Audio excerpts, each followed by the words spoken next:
Rabbits in the creek. I'm writing this because my family won't talk about it anymore. I'm the only one who can't seem to forget. I was raised on the outskirts of Preston, a small town in southern Idaho with a population of around 5,000. My more immediate community was an isolated, dead-end dirt road called Bear Creek. Less than 20 families lived on the Bear Creek. I didn't mind being so isolated. I grew up in the comfort of wide fields and close neighbors that only rural people know. We were a Mormon community. Very church-centered. Very community-centered. All the young girls, myself included, were part of the young women's group. And all of the boys were members of the local Boy Scout troop, which doubled as a church group in our area. We had 4th of July parties at the local ballpark and swam in the nearby reservoir. It was a good, quiet community. My house, a 92-year-old farmhouse built by my great-great-grandfather, was situated on a small hill surrounded by a wide grass field on one side and a snaking dirt road on the other. Across the road was the creek bottoms. Southern Idaho is categorized in a desert climate, so not much grows outside of the irrigated fields besides sagebrush and burrs. The creek bottoms were the exception. The creek fed the growth of a thick tangle of pussy willow bushes. In the late fall we used to go down into the bottoms and pick the white, cottony pussy willow seeds to decorate the fences of our driveway. Being so isolated, it wasn't uncommon for animals to come down from the mountains. We had a female moose who brought her calf down and lived in our orchard every winter. And the occasional lion wasn't unheard of either. The summer when I turned 8, I remember because it was the same year as my baptism, a smaller mountain lion was spotted several times in our area. We weren't worried. The big cats stayed away from the farms and usually moved on when the area didn't yield enough food. The same summer my neighbor, Peyton, was working on his Eagle Scout project. He loved National Geographic and thought it would be pretty cool to try putting together a National Geographic submission on our little creek bottoms. The young lion that happened to be in our area at the same time made him especially excited. He decided he wanted to try and get pictures of the lion and emailed the National Geographic team for advice. They recommended setting up an automatic camera that takes shots every couple of seconds in an area the lion was known to visit. They also recommended setting some kind of bait so the lion was more likely to come by.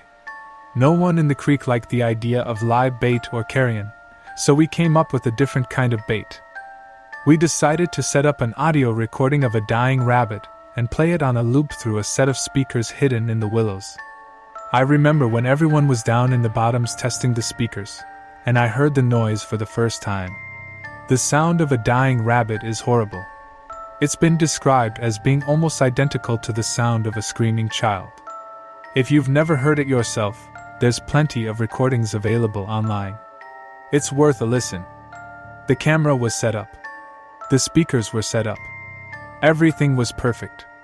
Peyton explained that he would allow the camera and recording to play uninterrupted for a week, and then he would go check on it. This would give time for our scent to fade from the bottoms and encourage the lion to come closer.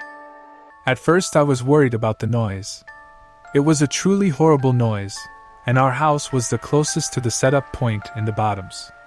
My father assured me that the noise wouldn't reach as far as our house, and I was relieved when we arrived home that night, and he was correct. The bottoms were far enough away that I couldn't hear anything. I remember Peyton the next day at church. He was fidgety and excited to check on the equipment. But he had to wait a week, which everybody kept reminding him. He couldn't risk going down too early and scaring the lion away for good.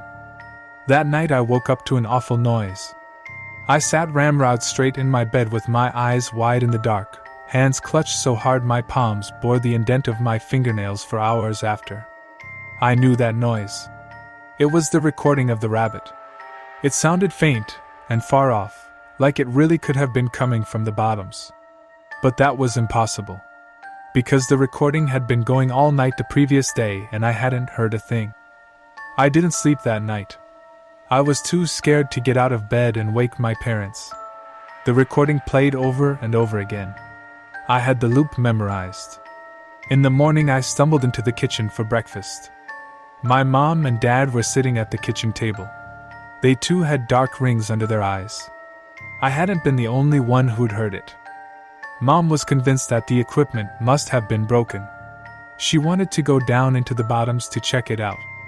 Dad refused. He was a kind, gentle man and didn't want to stir up any unnecessary drama. He was sure there had been a strong wind last night, and the wind was carrying the noise farther than its natural reach. He told us to listen. We did. He was right, we couldn't hear it now. We forgot about it, and went about our daily goings. The next night, it happened again. I stayed up in bed with my back to the wall. The screaming was even louder than before. But this time something was different. It was lower pitched than I remember. And parts of the loop were slowed down, as if the recording were warped in places. At times the loop did not loop naturally, and instead picked up at a random place in the middle. My mom didn't mention anything at the breakfast table, but both her and my dad seemed tense. The third night I mustered the courage to stand beside my bedroom window and look out into the yard. For a moment I stood, rooted to the spot, my hands shaking no matter how hard I clenched them. The noise sidled in through the cracks in the window. I watched the outline of the trees in the yard. Perfectly still. Not even the slightest breeze stirred their branches. My mom announced that she would be going to visit her sisters in town the next day, and would probably spend the night there. She invited me to come along, but I was a daddy's girl at heart and chose to stay at the farm. I took Mom's place beside Dad in their bed that night, but even that didn't help. I don't think my dad was asleep either, for he was unnaturally still the whole night. We began to hear the noise during the day too. I was drawing with chalk on the sidewalk when it happened. My shoulders tensed and the hairs on the back of my neck prickled. There was only one scream. A short, high-pitched one. And then the recording fell silent. It happened again several times throughout the day, but never the whole loop. Just clips from it. Later that evening Peyton's dad came up the driveway on his four-wheeler. He said he was looking for their dog, a sweet yellow lab who had been missing since that morning. Dad said he was sorry, and that we hadn't seen her. I stared at him, silently begging him to mention the recording. But he didn't. He was a quiet man after all. He didn't want to bring up any unnecessary drama. Mom stayed away the whole week. Dad and I didn't sleep. By Saturday the screaming could be heard constantly, though it seemed to have deviated from the familiar loop entirely. I didn't recognize any of it. Sometimes the screams were thin and long, other times they were hardly more than growls. Once, while my dad had been heating up meatloaf for lunch, the noise rose into such a rancorous din that he dropped the plate, and it shattered. I pressed my hands over my ears where I sat at the table and squeezed my eyes shut, but it didn't help. The noise forced its way in through the cracks of my fingers and pinched my throat and rattled in my ribcage. The din lasted for a whole minute, then fell silent. Dad was shaking. That was the last we heard of the noise that day. Peyton came by Saturday evening to ask permission to cross our road to collect the equipment. He was so excited. I watched him disappear into the creek bottoms with a sense of tired relief. After the equipment was gone, it would all stop. I couldn't wait to get a full night's sleep. Not a minute later I spotted Peyton coming back up from the creek. I was confused.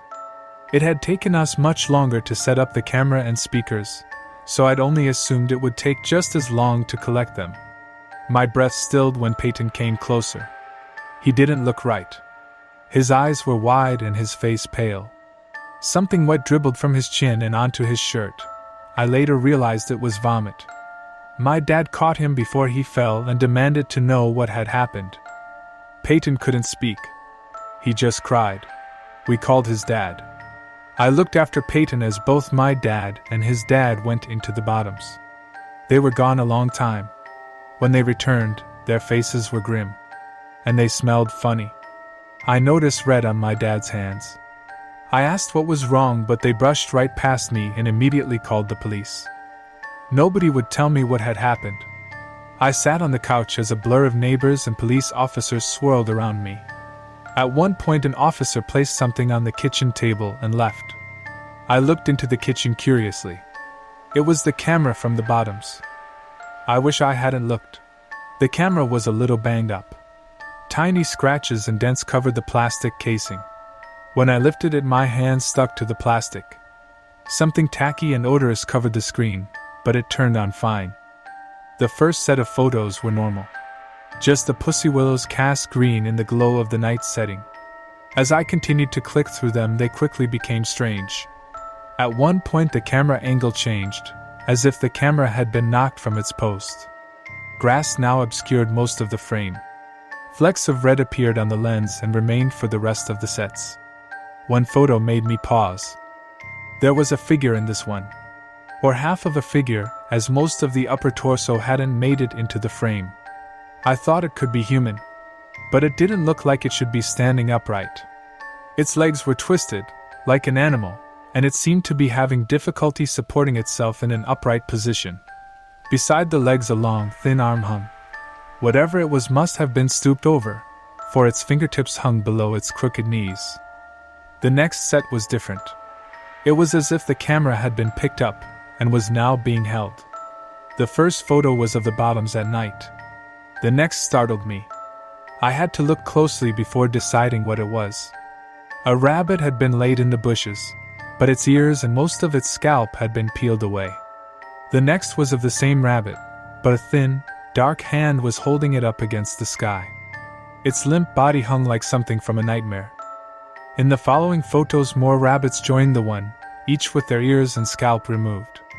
Then a cat. Then more cats. Then a dog, the yellow lab. Then the lion.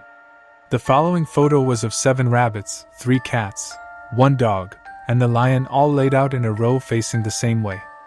Their arms and legs had been arranged as if they were marching, like some parade. All of their scalps had been removed and tiny white glints of their skulls could be seen. The last photo was overly bright, like the photo had been taken too close with the flash on. And I dominated the frame, but it was yellowed and crusty, and had a bar pupil like a horse. In the bottom corner the edge of a mouth could be seen. No lips. Just teeth. Sharp and little, with wide gaps of red gum between them. I wish I hadn't looked. I heard my dad talking to the police outside. They said the speakers had malfunctioned. The recording had only played the first night. Thanks for watching. Subscribe and stay tuned for another episode tomorrow.